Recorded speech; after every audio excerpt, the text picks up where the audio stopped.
मोटे तौर पर जम्मू कश्मीर के हर इलाके में मैं गया था।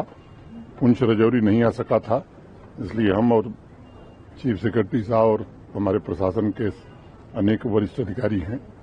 मौके पर आकर के हमने अपनी आंखों से देखा है और उस दर्द को हमने महसूस किया है।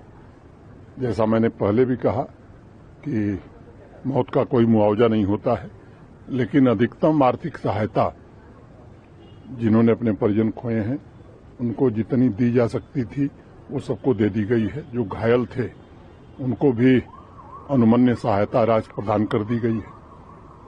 ईश्वर की कृपा से घायलों में सभी लोग ठीक हैं। मैं ईश्वर से प्रार्थना करता हूं कि वो जल्दी से स्वस्थ हो जाएं। एक बड़ा फैसला हम लोगों ने किया है कि जो भी पाकिस्तान की बमबारी में शहीद हुए हैं जम्मू कश्मीर के नागरिक, उनके नेक्स्ट ऑफ किन, उनके एक परिजन को सरकारी नौकरी अविलंब हम देंगे। बंकर की जरूरत है। अभी डिस्ट्रिक्ट एडमिनिस्ट्रेशन ने एक प्रेजेंटेशन किया है, उसको भी एसआरई सिक्योरिटी रिलेटेड एक्सपेंडिचर के तहत अब जरूरतें ज्यादा महसूस हो रही हैं तो उस काम को भी प्राथमिकता पर लिया जाएगा।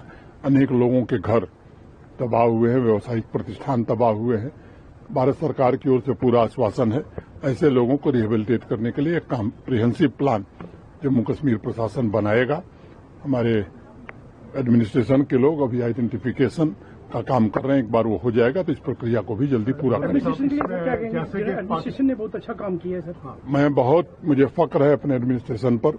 एक तो राजकुमार थापा जैसे बहादुर अधिकारी ने शहादत दी लोगों की मदद करने में, और नीचे से लेकर के ऊपर तक के सभी अधिकारी मैं समझता हूं कि अपनी जान की परवाह किए बिना आवाम की खिदमत में सदैव डटे रहे। Head Jammu Kashmir as a governor पहले भी 2-3 जगह कहा कि जो ऑपरेशन सिंदूर हुआ, वाकया जो पाकिस्तान ने एक ब्रूटल एक्ट किया था हमारे पहलगाम में, हमारे इनोसेंट लोग 26 लोगों को शहीद किया, उसके बाद ये वाकया एक बाजानिब था हिंदुस्तान की आर्मी की तरफ से कि पाकिस्तान को सबक सिखाया जाए, और सबक सिखा भी दिया गया। जैसा 22 अप्रैल की घटना के बाद ही जो बैसरन घाटी में पहलगाम में हुई थी, भारत के माननीय प्रधानमंत्री जी ने कहा था कि आतंकवादियों और उनके आकाओं को ऐसा सबक मिलेगा जैसा वो सपने में नहीं सोचे होंगे।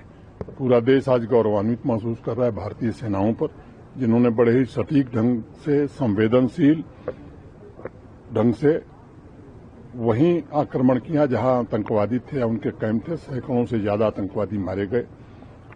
हमने, भारत की सेना ने आतंकवादियों को निशाना बनाया था, पाकिस्तान ने उसे अपने ऊपर आक्रमण मान करके निर्दोष नागरिकों को, धार्मिक प्रतिष्ठानों को, चाहे वो गुरुद्वारा हो, मंदिर हो, मस्जिद हो, ताकि समाज में विभेद पैदा हो, इस घृणित स्तर पर वो उतर आया, हमारे मिलिट्री इंस्टॉलेशंस पर उतर आया। तब भारत की सेनाओं ने जो जवाब दिया, पाकिस्तान को ये बात समझ में आ गई कि पाकिस्तान का कोई ऐसा मिलिट्री इस्टेब्लिशमेंट नहीं है जो भारतीय सेना के जद में नहीं है। फिर 3 दिन में ही वो घुटने पर आ गया, दुनिया भर में जाकर के रोना धोना शुरू किया कि भाई अब बचाइए। भारत कभी भी युद्ध का समर्थक नहीं रहा है। हमारा जो लक्ष्य था उस लक्ष्य को हमने प्राप्त किया है, और मुझे लगता है कि पाकिस्तान को भी अभी याद होगा, क्योंकि अब की बार अगर उसने आतंकवादी हमला किया, मुझे लगता है कि सबक इससे भी कड़ा और ज्यादा होगा।